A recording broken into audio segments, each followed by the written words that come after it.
You know, there is a global food crisis. If you haven't been to some of the countries around the world where food is not only, obviously, it's a necessity for everybody, but where it's scarce, I encourage you to at least do some more research on it. We've all heard about the USA for Africa back in the 80s and a lot of the efforts that continue to take place around the globe, but there is a lot of great work being done. And before we bring on our next guest, I want to take a couple of things into account. We have our staff in New York put together some numbers for you to give you an idea of the situation around the globe. First of all, 25% of children in and around the world are in some sort of hunger state. They need food. The world produces enough food to feed everyone, but more than 1/3 of the food produced is lost or wasted. Some of that's due to refrigeration. Some of that's due just to people throwing it away and not eating what they buy.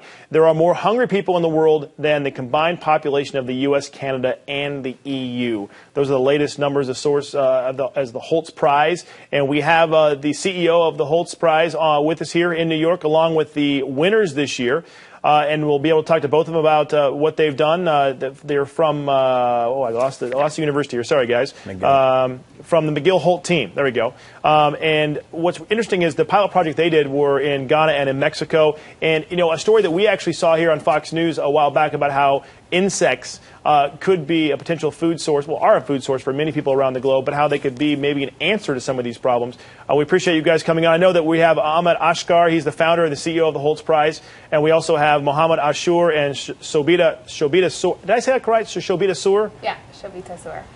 Okay. I appreciate it. I spent a lot of time overseas, but sometimes the pronunciations aren't the easiest, especially when I haven't met you guys before until now. I appreciate you guys coming on.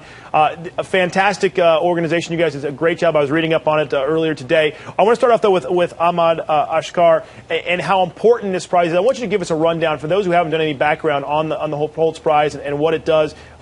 Give us kind of an idea of the significance of this prize, right, what you guys do for the winners, and really what this means for people and people dealing with hunger around the globe. Sure. The Holtz Prize is a platform for business students from around the world to come up with innovative ideas to a challenge that President Clinton selects. And we run this in partnership with the Holt Business School and the Clinton Global Initiative.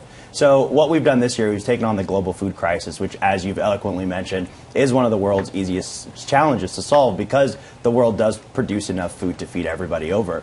So this year, we've asked teams to come up with innovative startups that actually address the food crisis by being able to target the urban slums specifically. And we're taking on this challenge of how do we reach 20 million people in the next 5 years through the delivery of scalable business ideas. And we're happy here to be with McGill, who won last night at the Clinton Global Initiative the Global Holtz Prize Award, which is $1 million in startup capital to launch their idea.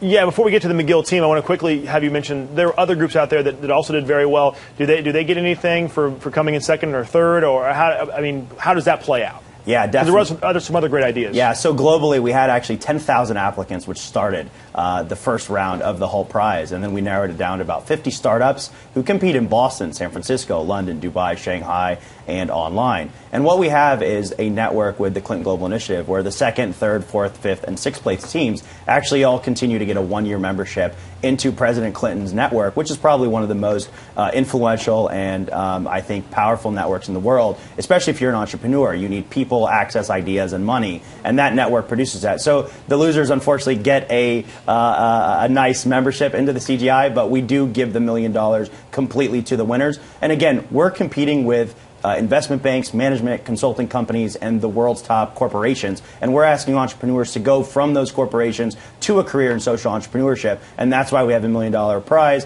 That's why we have big awards. And that's why we have what we feel is a new trajectory of the next wave of social entrepreneurs. All right, with no further wait, let's go to the McGill team, the McGill University team. For those who don't know, McGill University is in Canada. We appreciate you guys coming on, and congratulations on the win. Thank you. I know. My question to you guys is we've heard that insects can feed and are feeding people around the world. Where'd your idea come from? I know you're combining it with to basically make it a meal by using combining with flour and cornmeal. Explain what you guys came up with. Explain how it works and how this all goes forward. What you're going to do with your prize money.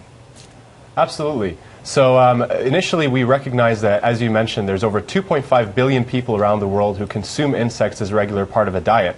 And of those, 140 million live in urban slums. So it was never a question of establishing demand. What really became our challenge is how do we ensure that they're getting adequate supply of these nutritious insects in their diets.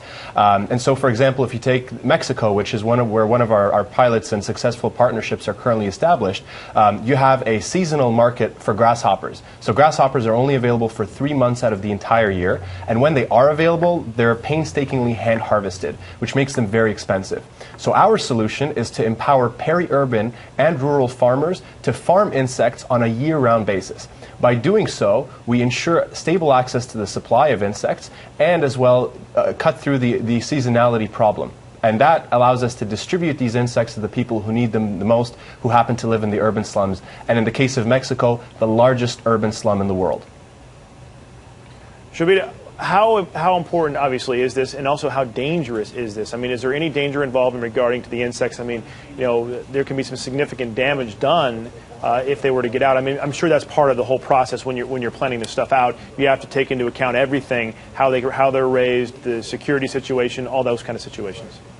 Right, yeah. So we anticipate that the risks are quite low. So first of all, in the case of a breakout, these are species that already exist in the current ecosystem, so there really isn't so much of a risk there. As well, like, they're not so coordinated to all break out at the same time. And in terms of health, we've looked at the species of edible insects around the world, and they don't have the vectors necessary to pass on pathogens from insects to humans. So there aren't really that many health risks. In fact, the way that insects are currently processed in some countries, for example in Mexico, are in pots that are lined with paint, which contains lead. And so if we can take over some of that processing, then we can do it in a much safer way. First of all, I want to also make note that the rest of the team members are on set with you guys, so that the team is all there together. I'm looking at some of our chats coming in at the same time. People talking about about how this can be done. Someone saying maybe we can do this in our school cafeterias, and then somebody else. There's some fun ones as well. Anyone ever had a grasshopper burger? But in reality, especially in Asia, this is a situation where the insects are a significant part of the diet, and they're great in protein. As you mentioned, they're cheap to harvest. With your $1 million, where do you guys start? You got programs in Ghana and Mexico. Do you go back there and expand those programs? Do you go to other countries? What's your plan from this point forward? Absolutely. So immediately we're going to be starting in Mexico and scaling from there. We already have partnerships on the ground in Mexico with a local organization called Fundación Ayu. In fact, they've actually worked with us to recruit over 500 peri-urban farmers who are ready to go, ready to start farming these insects in order to not only feed people in their own country, but actually increase their own monthly income by up to 60%. And the vast majority of our farmers happen to be women. As far as our scaling plan, we have a very ambitious but scalable and feasible plan. And we're very fortunate to have been recognized for this very fact by the United Nations FAO. Over the next 5 years, we hope to begin with Mexico, and then from there scale into Eastern and Western Africa.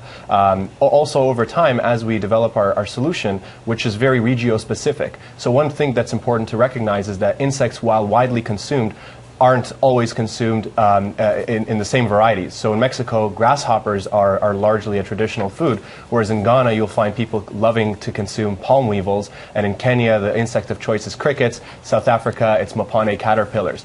So one of the things we're very interested in rolling out is fortified products as our solutions begins to gain more traction over the years, as well as increasing awareness about the nutritious value of consuming insects and adding them to people's diets.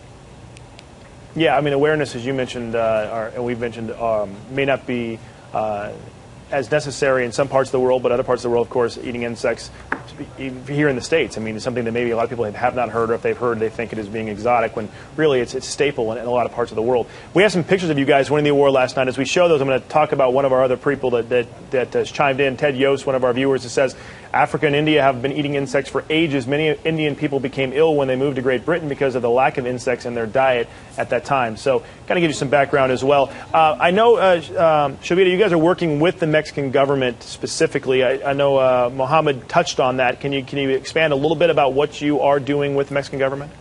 Sure, yeah. So primarily they've asked us to perhaps, if things go well, participate in the national campaign to end hunger. And the product that they're most excited about is a fortified flour. And so what that involves is taking an insect, since it's such a low cost source of protein, and adding that to a locally appropriate flour. So in Mexico, that would be corn flour, since there is such a large consumption of corn flour. In addition, we're working with the social economic development arm of the government as well that is really excited about preserving this really traditional and healthy source of food. Ahmad, back to you and the prize. What's next year's theme? Obviously, this one's been very successful. You talk about the team from McGill that's done fantastic. There are other teams that are going to be part of. They're still in the realm because they finished so close to winning the prize. Right. What do you guys have planned for next year? Yeah, actually, just about a couple of hours ago, President Clinton announced that healthcare was going to be our new challenge for the 2014 cycle. We're going to focus on chronic disease, specifically in the urban slum. And as you see from this McGill team, the types of entrepreneurs that come through are identifying tangible market opportunities. And just like we did this year, next year, we'll call to action at least 10,000 applicants who come from 150 different countries, 350 universities, and they'll all come out to create another wave of startups that we hope will have catalytic impact on the world. All right, Ahmad Ashkar, we appreciate you joining us, the founder and CEO of the Holt Prize, the $1 million prize that just a great, really cool thing that McGill University has done. For lack of a better term, sorry I didn't come up with a better terminology for that, but just if you read about it, it's so fascinating. I mean, I don't know. I thought it was great. I'm really happy to have you guys on. Congratulations to McGill for doing such a great job winning this year's prize. We look forward to seeing next year's. If you want to learn out more about the Holt Prize, you can go to the website, which will give you all the details, holtprize.org. That'll be able to tell you about all the great things that are done and how you can get involved. And next year's challenge, as you just heard, is the Healthcare Challenge, which is a very large, hey, it's a challenge here stateside, so imagine what it's like to address it around the globe. Thanks, guys. Thank you very much.